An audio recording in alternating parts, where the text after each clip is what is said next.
This is Bill Goodwin speaking for Lever Brothers, makers of Swan, the new white floating soap. Well, it's Tuesday night again. Time for another pleasant visit with George Burns and Gracie Allen. Their guests, the Arkansas traveler Bob Burns, Jimmy Cash, and Paul Whiteman and his music. And now meet the people who live in the Burns house, George and Gracie.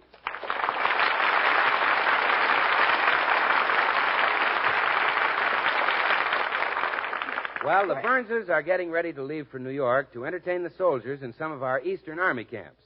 Right now, they're in the middle of packing, and suitcases are scattered everywhere.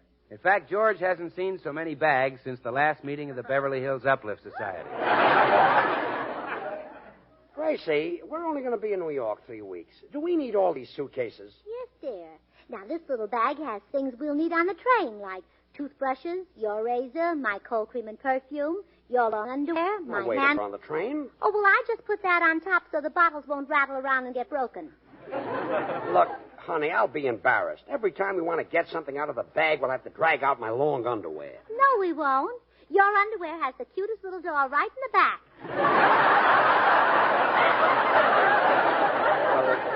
Well, never mind. Gracie, the long underwear, out. Take it out. Out? Out. Now, what did you pack in the trunk? Oh, let's see now. In the trunk, I have your suits, my dresses, Blanche Morton's trombone, your shoes. Blanche Morton's trombone? Yes. We're taking that to New York? Uh-huh. Blanche gave it to me along with a book of instructions. Oh, fine. I can't sleep on the train anyway, so at night I'll just practice on the trombone. And envy all you lucky people who can sleep. Oh, yes. I must thank Blanche for that. Oh, don't thank Blanche. Thank her husband. He made her get rid of it. It almost gave him pneumonia. How could a trombone give pneumonia? Likes to practice in bed. And when she stretches it out, it keeps pushing the covers off him. The trombone comes out of the bag. Out? Out. Oh, my darling little ducky. Are you happy you're going to New York, Herman? Well, that's nice. You've never been on a train before, Herman. How do you think you'll sleep? Well, I hope you do. We'll fix a nice little bed for you in the baggage car. You sleep in the baggage car. Oh, I'm sorry, darling.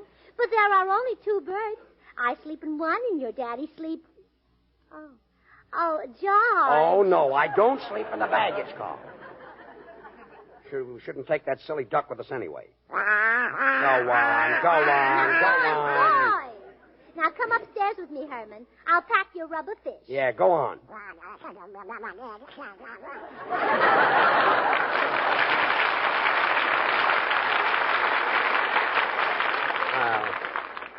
I'd like to see that Don Duck ride in the dining car under a blanket of wild rice and sweet potatoes. Hiya, George. Boy, the suitcase is heavy. Phew, say, what have you got in there? Well, just a pair of socks. That's a pair of socks? Well, that's all the clothes. Then there's 489 bars of Swan, the new white floating soap. It's purer than the finest Castiles, a regular Suds and Whiz, George. Bill, I'm sure they have Swan soap in New York. Oh, well, you see, I'm leaving most of it in Missouri. Missouri? Well, you see, Missouri is the show-me state, so I've arranged to show 'em. When we get to Kansas City, we'll be met by 6 beautiful girls carrying 6 beautiful dishpans of warm water. Oh, no. Now, quick as a flash, I drop a bar of Swan into each pan. And I invite the passers-by to step up and wash their dishes. Oh, yes. Everybody in Kansas City carries dirty dishes with them.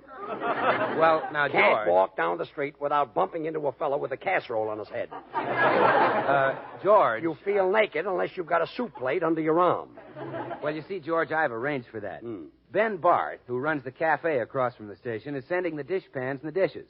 So then we show him how great Swan is for washing the dishes. Show him how it suds faster than other white floating soaps. And tell him that since Swan is purer than the finest Castiles, it's kind to your hands. So it's great for every soap and water job in the house. Look, the demonstration is out. We won't have time to get off the train in Kansas City. Oh, George. Gee, Ben Barth will bring all those pans down from his cafe. You don't want old Ben to be left there holding his pans up. Bill, you're not taking 489 bars of Swan to New York. Well, okay, George. Oh, listen, I've got it. We'll break them all in 2, and you can take half. Swan breaks in 2 with an easy twist of the wrist, you know. So you can use half in the kitchen for dishes and cleaning, and the other half in the bathroom for your hands and face. Look, Bill. Oh, hello, Bill. Oh, will you drop by and pick up Tootsie Sagwell's suitcases? She's all packed. Tootsie, is she going with us? Oh, sure. When she heard that we were going around to army camps to entertain the soldiers, you couldn't hold Tootsie back. I wonder what those soldiers will think when they see Tootsie. They'll think Sherman was right. See you later. Well, this trip is getting more and more uninteresting. Well, that's probably Bill again with more soap. You talk. Good morning, Mrs. Burns. Oh, good morning, Mr. Postman. How are you feeling today? Solid, Mrs. Burns, solid. My doll and I went to the Palladium last night to frolic with the rest of the cats. Really? Yes, now I'm a hep jack from way back. Well, I'm certainly surprised. I've never thought of you as a jitterbug. Oh, I've got rhythm. Mr. Fine, I find. Well, that's very pretty. Thank you. Well, have you got any mail for me this morning? Yes, there's a letter here for your husband. I guess it's a fan letter. It's addressed to Mr. Burns, the radio comedian. Oh, thank you. Goodbye, Mr. Postman. Goodbye, Mrs. Burns. Remember, keep smiling.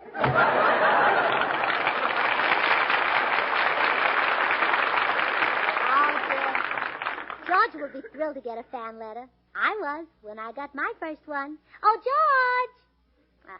I guess he's busy. I'll open it and see what it says. Van Buren, Arkansas. Dear Mr. Burns, I have sold an egg and a pound of butter from the farm, and it brang me enough money to come to California. When I get there, we will be married. A 20-year engagement is long enough. Yours very true, Zelda Swineley. Zelda... Engaged? Why, the nerve of that George Burns. All the time he's been married to me, he's been going steady. Why, if I thought for 1 minute... Well, sweetheart, we're all set for New York, honey. Everything is packed. Don't you honey me, you wolf. Huh? What? Yeah, I know all about you and Zelda Swineley. Zelda Swineley? I never heard of her. Oh, how can you lie like that? I have a letter from her right here. She says she's coming to California to marry you. To marry me? Zelda Swineley? Oh, let me tell you something, George Burns. You are a beast. If I had to do over again, I wouldn't marry you if my life depended on it. You're the worst husband in the whole world. And if that Zelda Swineley thinks I'm going to give you up without a fight, she's crazy.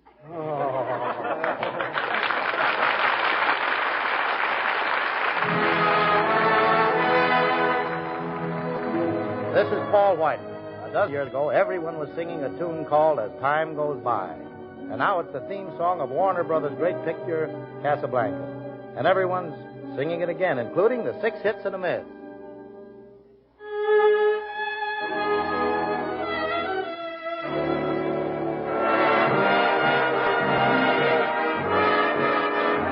You must remember this, a kiss is still a kiss, a sigh is just a sigh. The fundamental things apply as time goes by.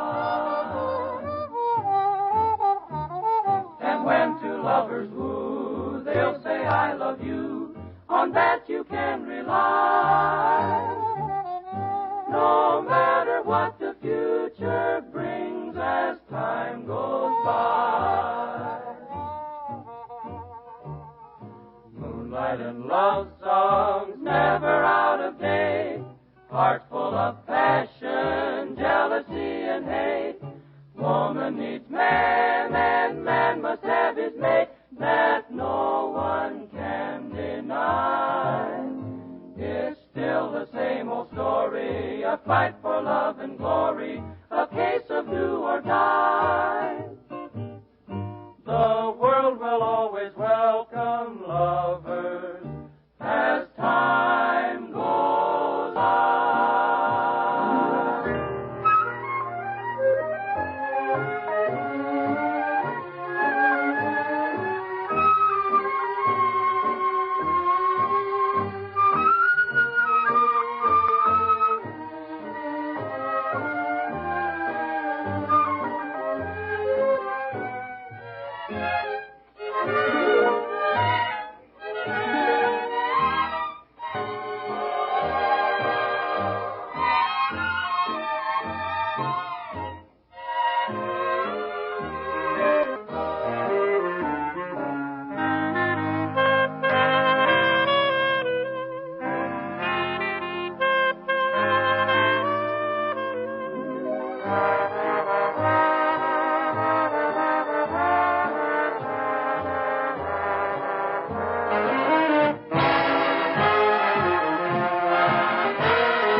Gracie, won't you listen? I'm telling you for the 50th time, I don't know any Zelda Swineley. You do, too. I don't. You do, too. I don't. You do, too.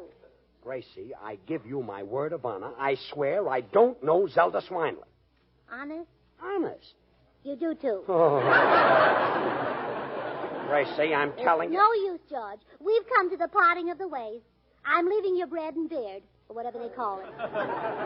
Gracie, if you No, only... George, no. This is the end. I'm going up to my room.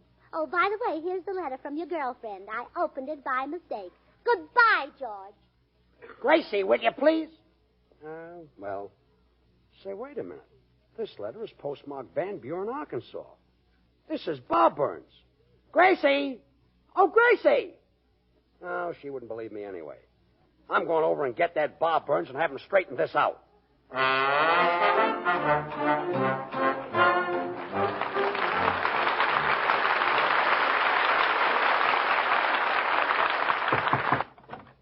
Well, if it ain't my old friend George Burns. Gee, I'm glad you're home, Bob. Come on in, George. What's on your mind? Well, I'm in trouble, Bob. Gracie thinks another woman wants to marry me. Oh, doggone if that ain't the funniest thing I ever heard. Now, if that was me the gal was after. It is you. Huh? Yeah, she got our names mixed up. She's after you. Oh, now, wait a minute. This is serious. I thought you'd change your tune. Who is this here misguided female, George? Her name is Zelda Swineley. Zelda Swineley? Gosh, I ain't thought of her in years. Oh, then you know her, huh? Yeah. Zelda come from one of the finest families in Van Buren. Her mama was a social climber. She was always holding coming-out parties for Zelda. I remember Zelda come out 3 times, but public opinion always forced her back in. Bob, all I want to know is, were you engaged to Zelda Swineley? Well, now, there was a kind of a romantic custom down home. You know, during huckleberry season, everybody went out picking, and if a fella dropped a huckleberry in a girl's bucket, that meant they was engaged. Well, what I want to know is, yeah, Bob... but I was pretty sophisticated in them days, and, well, I was what you might call Van Buren's Adolph Monju. You know, I was the only one in town that ever done much traveling.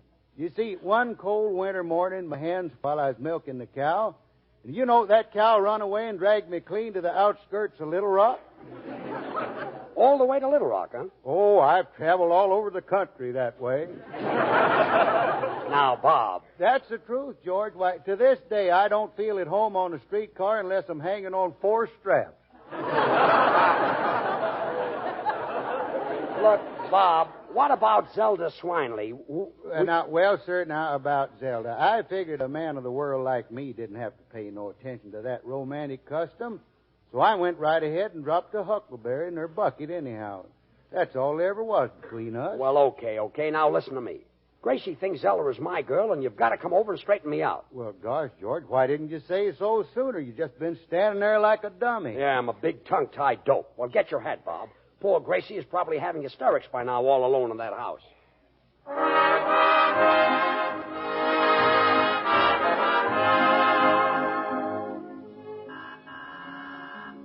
So he's back again, has he? Well, yes, miss? Is this here the place where Mr. Burns lives at? Well, yes. Won't you come in? Well, I guess I better introduce myself to you, ma'am. My name is Zelda Swineley. You see, Yes. I know who you are. You are the other woman. No, I ain't, lady. I'm me. I mean that you and I are rivals, Zelda. You're fixing to marry Mr. Burns, too? Oh, I'm not fixing. I'm fixed. Now, let me get this straight. Are you trying to tell me you're already married to that low-down skunk? Please, Zelda. You're speaking of the skunk I love.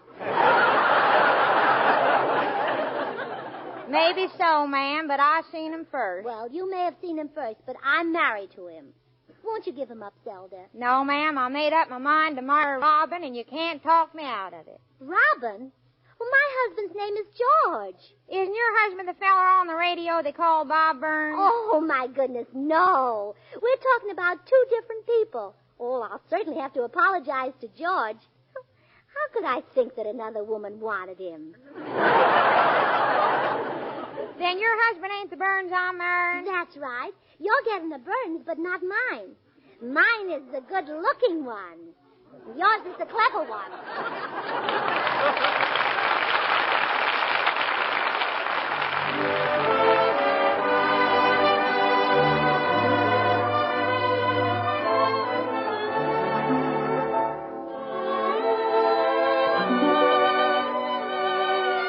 Here's Jimmy Cash with an up-and-coming tune, Roseanne of Charing Cross.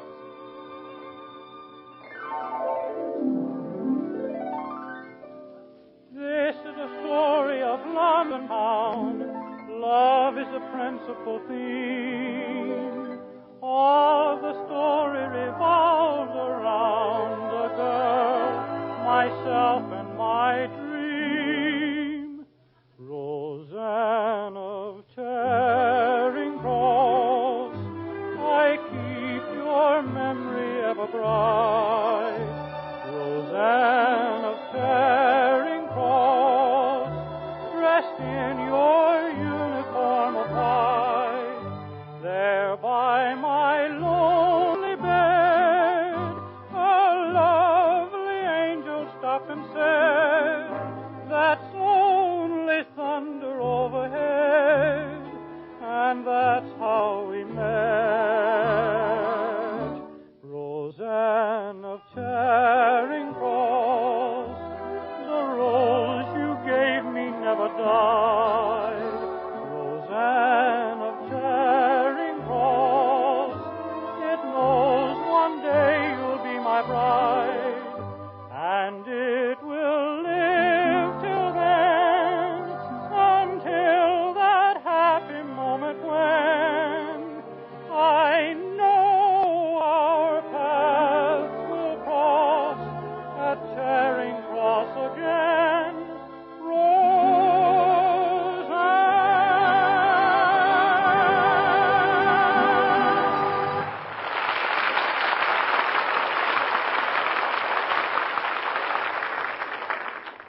So don't you worry your head about it, Zelda. I'll get that Bob Burns over here and see to it personally that you have a lovely wedding. You sure are a kind-hearted woman, Mrs. Burns. Oh, well, it's really nothing. Women should help each other whenever they can. You know what I always say? Judy's sister and the O'Grady lady are under the colonel's skin. That's mighty clever saying, I reckon. Well, I'll get right on the telephone. Oh, wait. My husband's coming up the walk now, and Bob Burns is with him. Oh, be still my heart. Can I see him too, Mrs. Burns? No, not before the wedding. Well, how come not? Why, it's bad luck. On the day I married George, my mother told me I'd have bad luck if I saw him before the wedding. Or did she say after the wedding? Well, what should I do? Oh, well, you hide in the other room, and the minute he's ready to marry you, I'll call you. All right, ma'am. My, isn't this romantic? I feel just like Cupid, only better dressed. Gracie, I brought Bob Burns over to clear up that Zelda Swiney situation. Go ahead, Bob. Well, you see, Gracie, George ain't to blame because... Oh, I know that, Bob. You're the man Zelda's going to marry. Gracie, Bob hasn't seen Zelda for 20 years. Yeah, you see, Gracie, things are done different down in Arkansas than they are in Hollywood. Down in Arkansas, people get married who don't hardly know each other. But here in Hollywood, well, I guess it ain't so different after all. I'll bet you're anxious for the wedding after being engaged for 20 years. Engaged? Oh, now, wait a minute, Gracie. All I ever done was drop a huckleberry in Zelda's bucket. Well, now, don't be nervous at the wedding, Bob. Of course, most men are. But they ain't going to be. Oh, George was shaking so much that his garter came undone right in the middle of the ceremony. And he had to hook it back on. Well, Gracie, And when we left the church, he didn't realize he'd hooked it on the wrong leg until he dragged a bridesmaid halfway up the aisle. Gracie, Bob is not interested, and we're leaving for New York in an hour. I envy you getting married, Bob. Yeah, but I ain't Honeymoons are so romantic. I'll never forget mine. We went to our hotel, and for 3 hours, George sat on one side of the room, and I sat on the other. Look, you don't have to. Finally, he looked at his wristwatch, and it was 12 o'clock. And he got up, and he walked over to me, and he said, "Gracie, we shouldn't behave like strangers. How about a game of checkers?"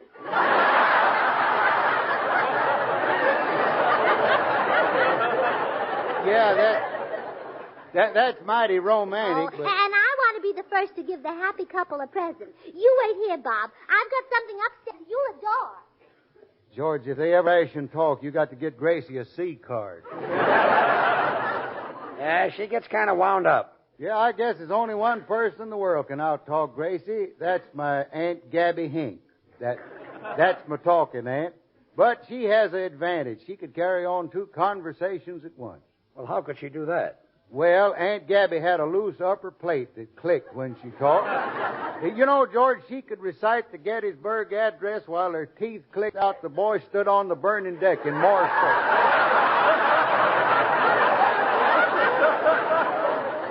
Yeah, but here I am talking when this is my chance to get out of here. So long, George. Goodbye, Bob, and thanks for everything. Hello, George.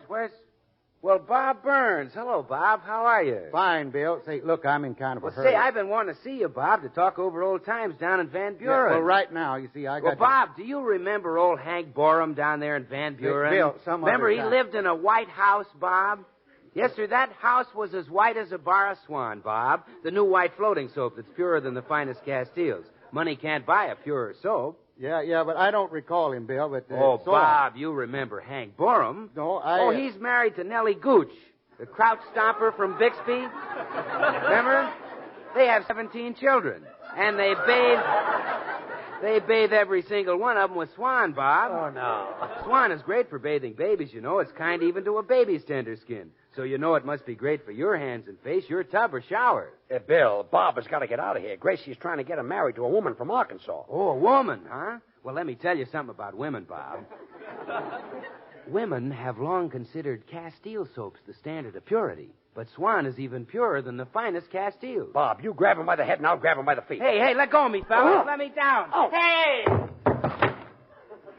Well, that's that. So long, George. Oh, Bob, wait. Well, here we go again. Look, Bob, I said I was going to give you and Zelda a wedding present, and I am. Here, Bob, and our best wishes to you both. Well, now, Gracie, if that ain't the prettiest present. Yes, sir, I always did want one of those. This one sure is a beauty. What is it? Well, I don't know. Mama gave it to us for our wedding present. Well, thank you, Gracie. Whenever I eat off of it or wear it or whatever you're supposed to do with it, I'll think of you. Say, what are them things rattling around in the bottom of it? Oh, well, just some slices of stale bread. I thought for a few days it might be a toaster.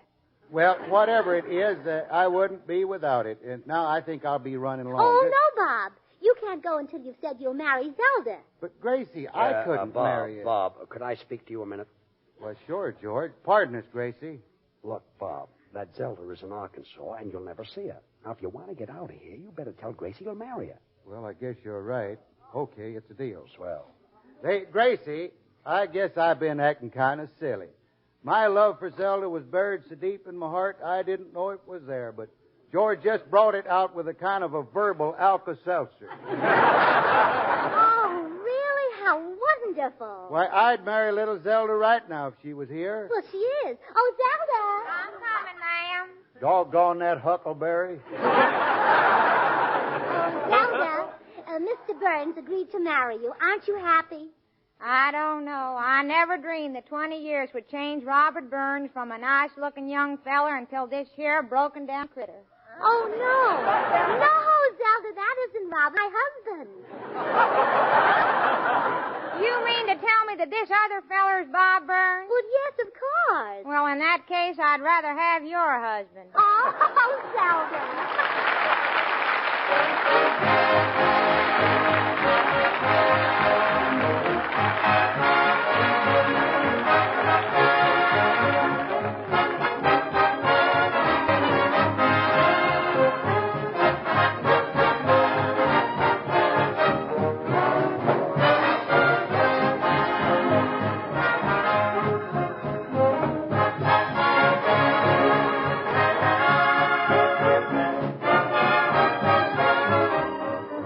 George and Gracie will be right back, so I'm just going to remind you women how tremendously important it is to save your waste kitchen fats. You should be able to collect at least a tablespoonful of waste fats and grease drippings every day from your baking, roasting, and frying. Now put it into a clean, smooth-topped can And when you've got a pound, take it to your butcher's. Within 21 days, your waste fats will start going into munitions. Remember, when you throw away 1 tablespoonful of waste fat, you're throwing away 2 rounds of anti-aircraft ammunition. So don't help Hitler. Save your waste kitchen fats. Well, here they are, George, Gracie, and Paul Whiteman. Well, kids, thrilled about going to New York? You bet, Paul, and we're especially thrilled about the concert you're going to give at Carnegie Hall March 16th. Oh, and we're especially thrilled because I'm going to play the piano. Gracie, you're not going to do any such thing. The idea is ridiculous. But, George, I wrote a wonderful slogan to advertise my appearance. You wrote a slogan, Gracie? Well, yes. The best tunes of all moved to Carnegie Hall. You wrote that? Yes, I heard it on the radio and I sat right down and wrote it. Gracie, you can't do that slogan. Oh. Well, here's another one. How's this?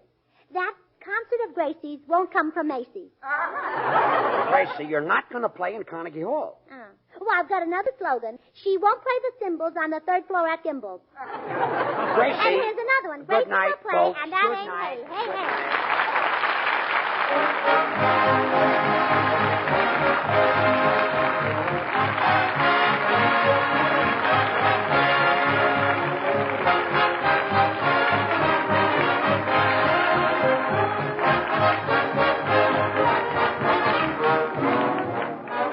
The makers of Swan, the new white floating soap, join George and Gracie in inviting you to tune in to your CBS station again next week, same time, when we'll be in New York with our special guest, the lovely Madeline Carroll. Now remember, George Burns and Gracie Allen, CBS next Tuesday night. And don't forget to listen to Swan's other show, Tommy Riggs and Betty Lou, over another network next Friday night. And now till next week, this is Bill Goodwin saying, see you in New York, and well, Swan, how about you? This is the Columbia Broadcasting System.